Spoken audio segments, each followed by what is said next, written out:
द्वादश वर्षीय श्रवण संस्कृति स्वाध्याय के पाठ्यक्रम में जुड़े आप सभी महानुभावों का मैं हार्दिक अभिनंदन और स्वागत करता हूं। हम सब अभी यहाँ पर प्रथम वर्षीय पाठ्यक्रम पढ़ रहे हैं, जिसमें श्रवण संस्कृत सिद्धांत प्रवेशिका भाग 1, भाग 2, भाग 3 और छेड़ाला, ये 4 ग्रंथ हैं, जिसमें से भाग 1 का स्वाध्याय हम कर चुके हैं। अभी चल रहा है हमारा श्रवण संस्कृति सिद्धांत प्रवेशिका भाग 2, जिसका खंड अ चल रहा है, जिसमें से आज के इस पाठ का नाम है पंचकल्याणक।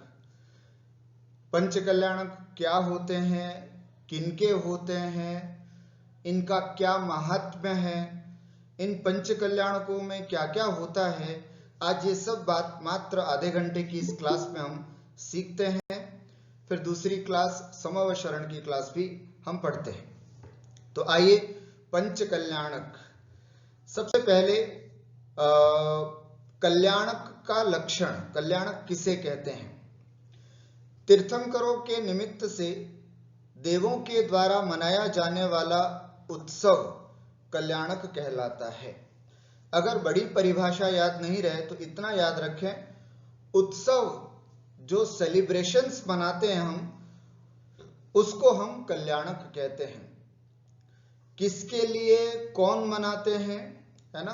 तो तीर्थंकरों के निमित्त से, तीर्थंकरों के माध्यम से, अर्थात तीर्थंकरों के जीवन में जो अलग अलग पड़ाव हैं, जन्म का, तपस्या का, ज्ञान का, मोक्ष का, उस समय देवताओं के द्वारा जो एक उत्सव मनाया जाता है, उस उत्सव को ही कल्याणक कहा जाता है।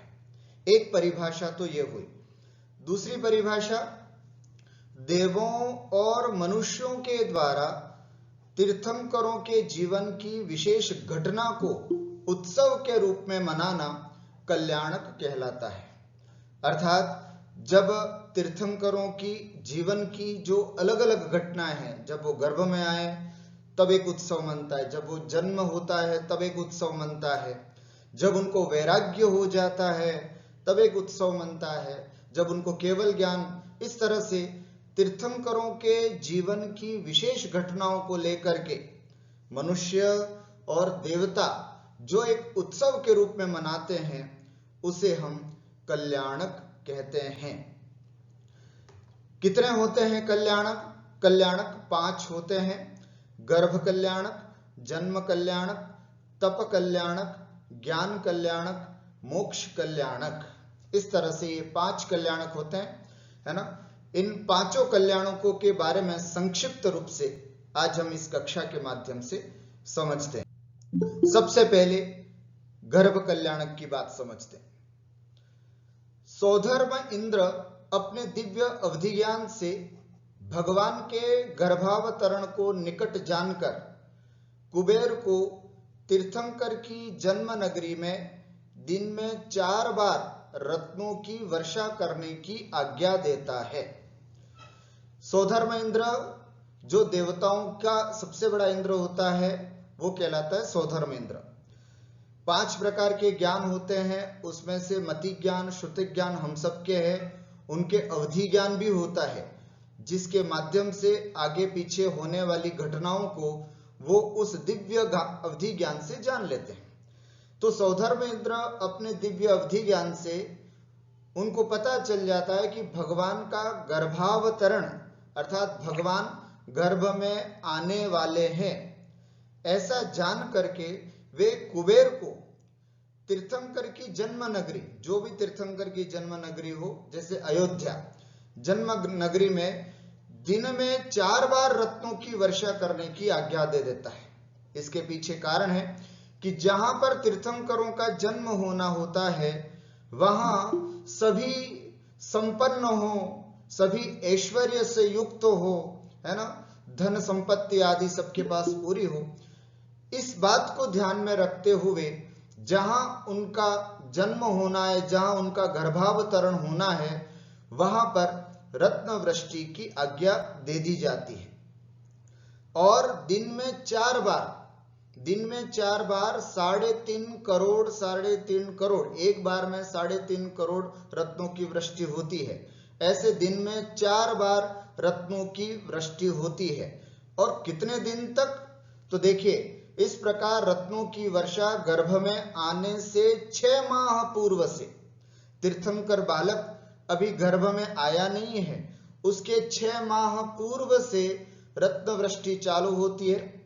फिर वो 9 माह गर्भ में रहते हैं, तब तक रत्न वृष्टि होती रहती है, दिन में 4 बार। इस तरह से 6 माह पूर्व और 9 माह गर्भ में, 9 और 6, 15 माह तक निरंतर, 15 महीने तक निरंतर दिन में 4 बार, है ना, 3.5 करोड़ दिन में 4 बार रत्नों की वृष्टि, है ना, कुबेर के द्वारा करवाई जाती है, कुबेर के द्वारा की जाती है।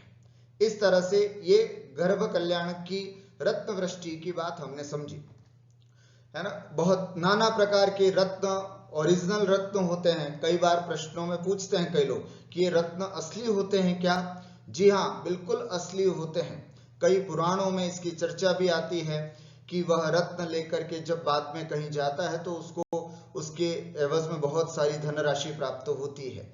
तो सब रत्न असली होते हैं। ऐसे 15 महीनों तक निरंतर रत्न वृष्टि होती है। 6 माह के उपरांत तीर्थंकर बालक के गर्भावतरण से पूर्व 6 महीने तक निरंतर रत्न वृष्टि हुई। 6 माह के बाद तीर्थंकर जब माता के गर्भ में आने के होते हैं, तब माता रात्रि के अंतिम प्रहर में, रात्रि का अंतिम प्रहर का मतलब होता है सुबह सुबह 3 बजे से लेकर के 6 बजे तक, एक प्रहर, है ना, जो अंतिम प्रहर होता है सुबह से 3 बजे से लेकर के 6 बजे तक, ऐसे सुबह सुबह। और कहते हैं कि सुबह सुबह यदि जो सपना देखा जाता है और अच्छा सपना देखा जाता है तो उसका फल अच्छा होता है। तो तीर्थंकर की माता ने रात्रि के अंतिम प्रहर में, अर्थात सुबह 3 बजे से 6 बजे के बीच बीच में, अंतिम प्रहर में सुहावने, मनभावन, आह्लादकारी 16 स्वप्नों को देखती है।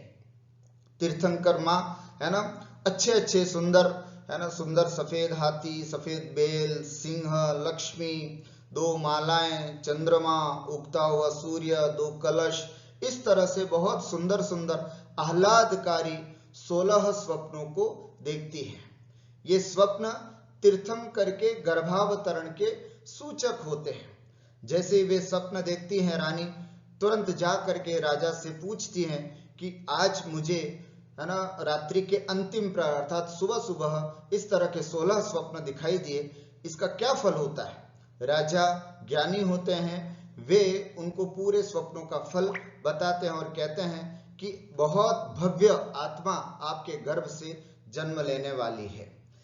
उसके बाद उसी समय सौधर्म इंद्र भगवान के गर्भावतरण को जान करके, अब जैसे ही सौधर्म इंद्र को भी पता चल जाता है कि बस अब भगवान गर्भ में अवतरित होने वाले हैं, ऐसा जान करके वे श्री आदि देव कुमारियों को, है ना, श्री, री, धृति, कीर्ति, बुद्धि, लक्ष्मी, है ना, आदि देवियों को, अष्टकुमारी देवियों को, 56 कुमारी देवियों को, जिन माता के गर्भ शोधन करने की आज्ञा प्रदान करता है।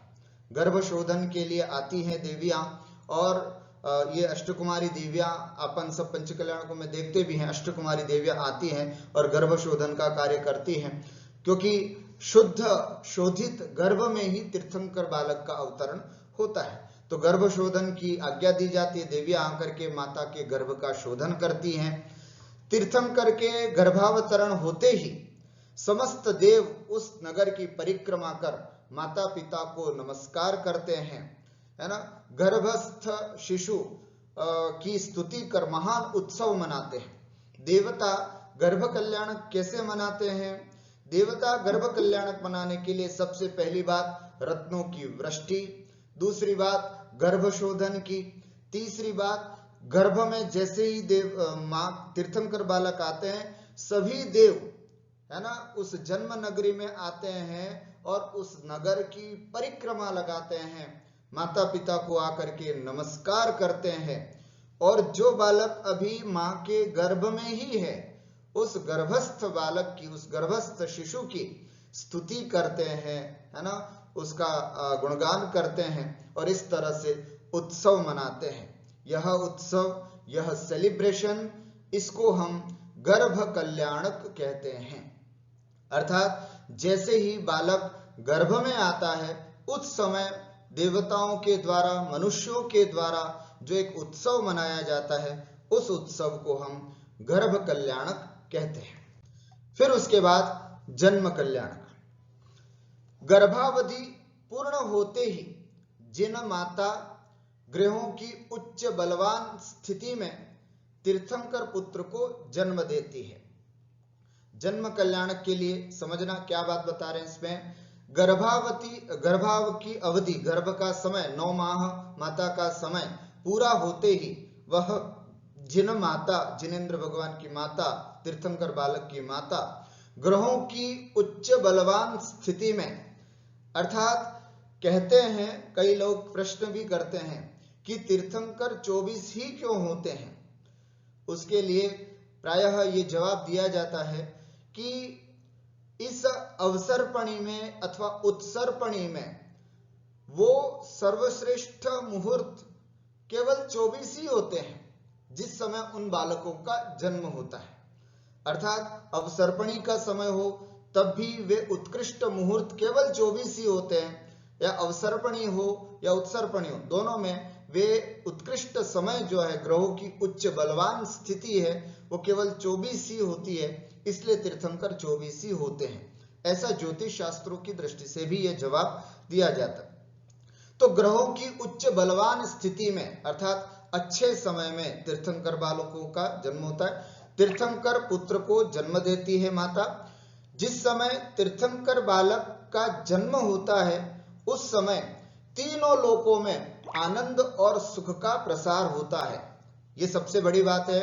तीर्थंकर बालक का जैसे जन्म होता है, ऊर्ध्वलोक, मध्यलोक और अधोलोक, तीनों लोकों में, है ना, जैसे ऊर्ध्वलोक में तो असंख्यात देवों के साथ वहां पर वाद्य यंत्र बजते हैं, है ना, कोई घंटा नाद हो रहा है तो कहीं अलग अलग प्रकार के नाद होते हैं, चारों दिशाओं में खूब नाद होता है, खूब आनंद जन्म कल्याणक का मनाया जाता है। मनुष्यों में यहाँ इस मध्यलोक में भी सभी जगह आनंद उत्सव मनाया जाता है।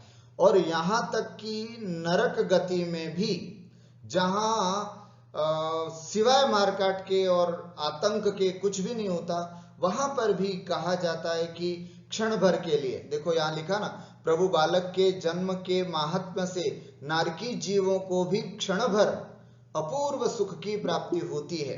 अर्थात नारकी जीव होते हैं, उनके लिए भी एक क्षण के लिए एक शांति का अनुभव होता है जब तीर्थंकर बालक का जन्म यहाँ पर होता है। तो इस तरह से ऊर्ध्वलोक में घंटानाद आदि होता है, मध्यलोक में भी खूब उत्सव मनाया जाता है उत्साह के साथ, और अधोलोक में भी क्षण भर के लिए अपूर्व सुख की प्राप्ति होती है जब जन्म कल्याणक होता है।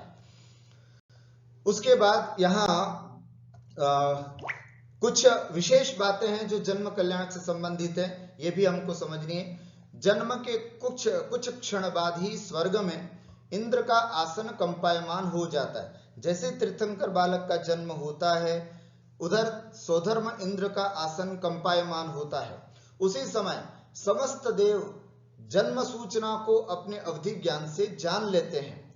उन सबको अवधि ज्ञान से पता चल जाता है कि तीर्थंकर बालक का जन्म हुआ, और शीघ्र ही सोधर्म इंद्र अपनी इंद्राणी के साथ ऐरावत हाथी पर सवार होकर के जन्म नगरी को आता है।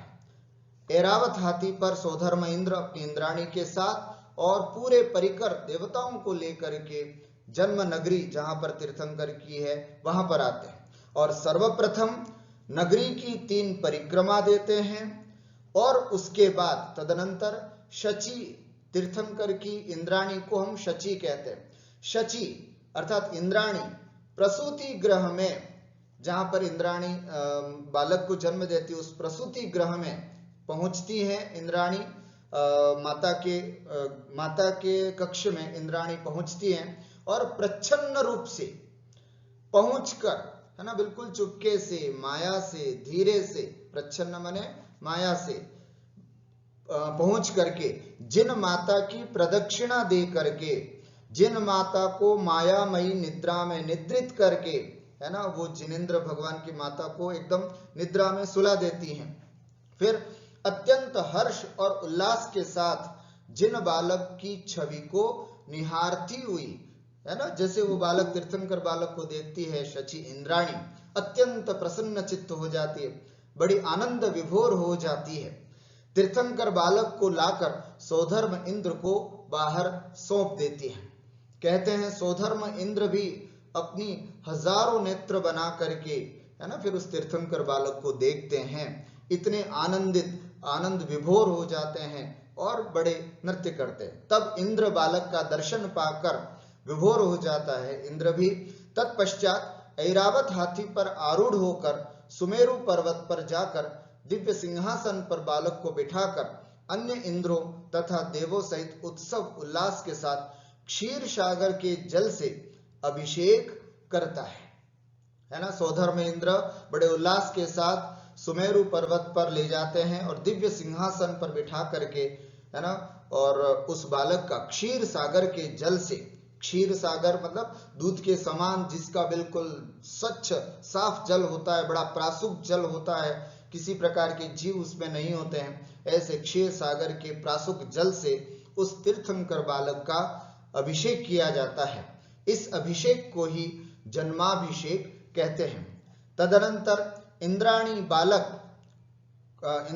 बालक को वस्त्राभूषणों से सुशोभित करती है। फिर इंद्र बालक के दाहिने पैर के अंगूठे पर सर्वप्रथम जो चिन्ह देखता है उसे चिन्ह के रूप में घोषित कर भगवान का नामकरण करता है। अर्थात भगवान का नामकरण, भगवान का चिन्ह, ये सब जन्माभिषेक के समय दाहिने पैर के अंगूठे में उनका जो चिन्ह होता है उस चिन्ह को देख करके फिर उनको घोषणा कर दी जाती है कि ये इनका चिन्ह ये है, इनका नाम ये है इत्यादि।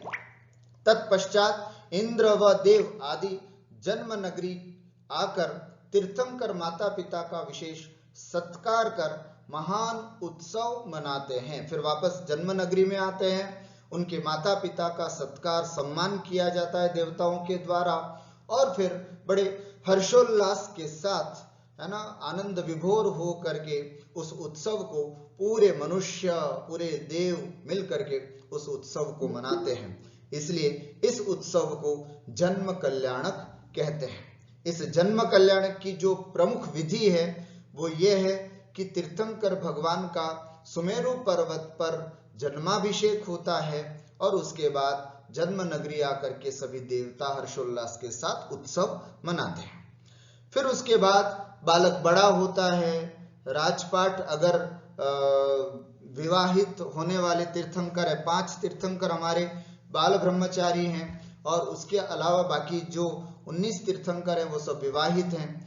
तो विवाहित होने वाले जो तीर्थंकर हैं वे विवाह आदि करते हैं और उसके बाद राजपाट संभालते हैं, सब कुछ करते हैं और फिर किसी वैराग्य के निमित्त को पा करके उनको वैराग्य हो जाता है। जैसे ही उनको वैराग्य होता है तुरंत देवता फिर वापस आते हैं स्वर्गों से और उनका एक कल्याणक बनाते हैं। उस कल्याणक को कहते हैं तप कल्याणक। कहते हैं, देखिए क्या लिखा, तीर्थंकर के मन में वैराग्य उत्पन्न होते ही लोकांतिक देव आकर उनके वैराग्य की सराहना करते हुए स्तुति करते हैं। कई अलग अलग प्रसंग होते हैं, कभी कभी बादलों का टूटना, बादलों का छट जाना, तारों का टूटना, है ना, या फिर स्मरण, जाति स्मरण हो जाना इत्यादि अनेक कारण होते हैं। इन कारणों से जैसे आदिनाथ भगवान को नीलांजना का नृत्य देखते देखते वैराग्य हो गया, तो वैराग्य होता है, पहले तो वैराग्य होता है और फिर उस वैराग्य की पुष्टि करने के लिए लोकांतिक देव आते हैं। स्पेशल लोकांतिक देव कहीं पर भी कहीं नहीं जाते, केवल मात्र, है ना, यहाँ पर तीर्थंकर के वैराग्य की अनुमोदना करने के लिए वे यहाँ पर प्रस्तुत होते हैं। ऐसे बाल ब्रह्मचारी लोकांतिक देव आते हैं और आकर के तीर्थंकर के वैराग्य की सराहना करते हैं, अनुमोदना करते हैं और कहते हैं कि हे भगवान, आपके मन में संसार से विरक्त होने की ये जो भावना उत्पन्न हुई है, ये बहुत सही है, सराहनीय है। आपको दीक्षा लेकर के अपनी आत्मा का कल्याण करना चाहिए। इस तरह से सब प्रकार के देवता अलग अलग प्रकार से उनके वैराग्य की अनुमोदना करते हैं।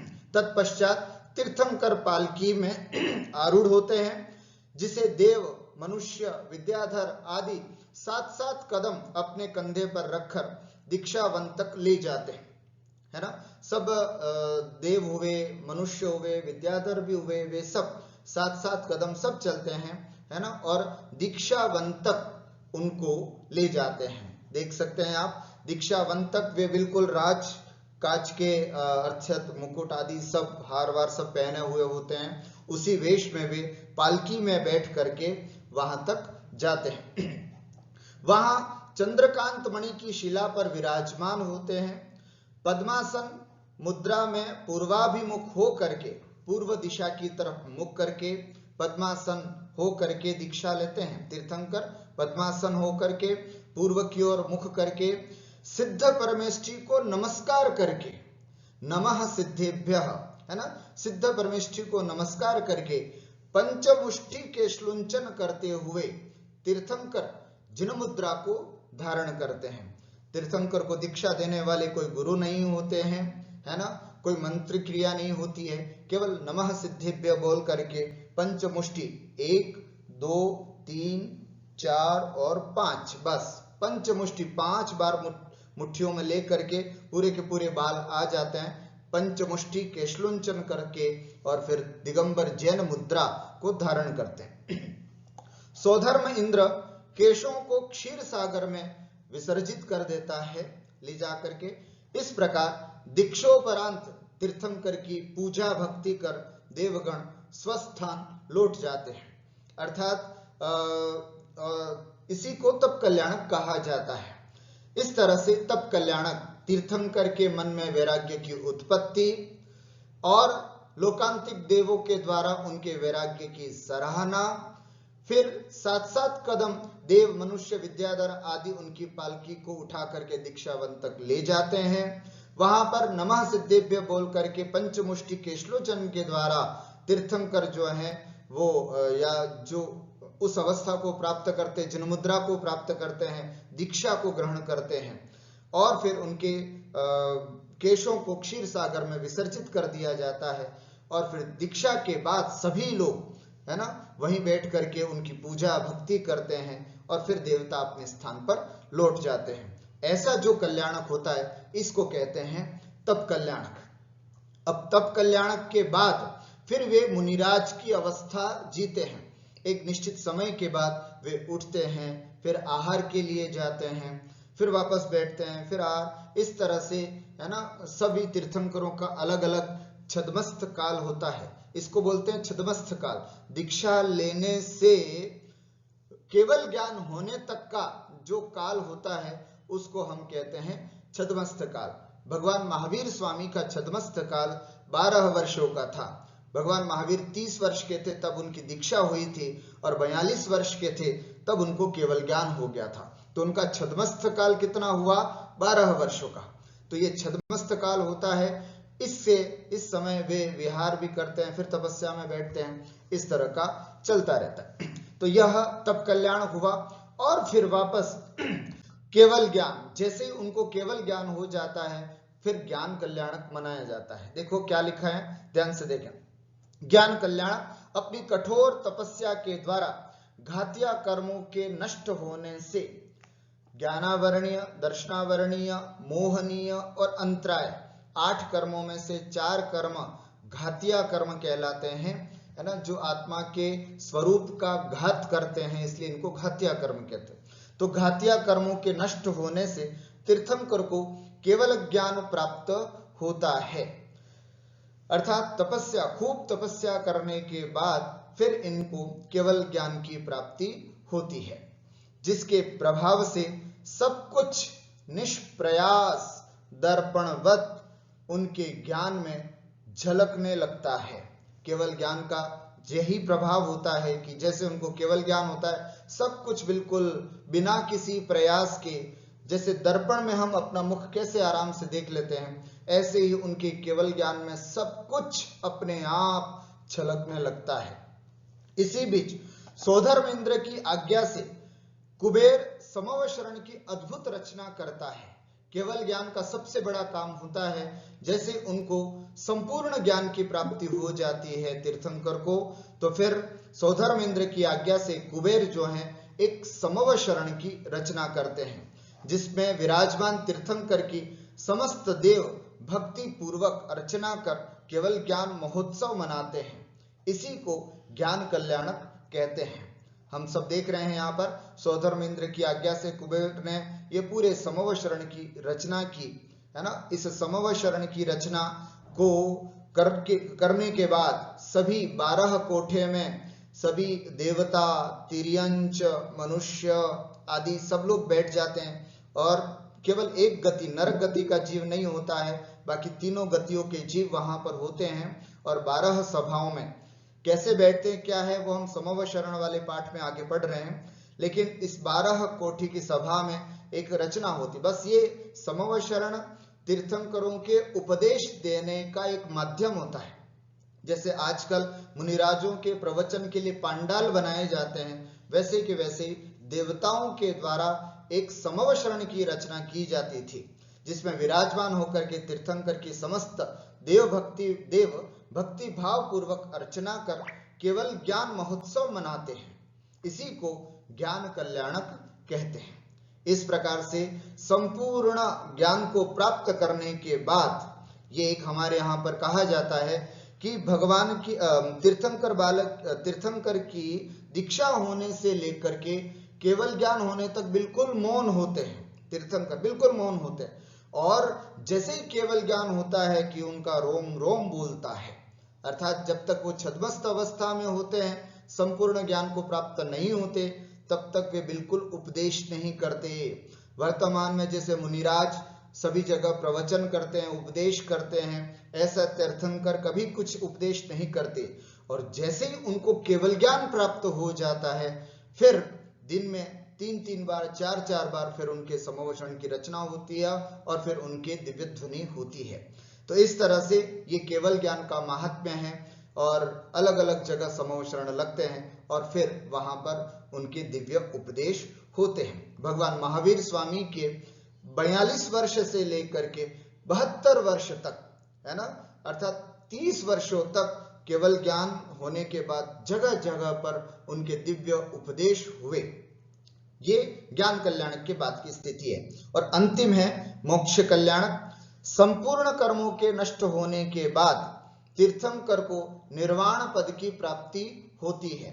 4 घातिया कर्मों को नाश करने के बाद केवल ज्ञान की प्राप्ति होती है, और संपूर्ण कर्मों के नष्ट हो जाने के बाद तीर्थंकर को निर्वाण, है ना, निर्वाण पद की, मोक्ष पद की प्राप्ति होती है।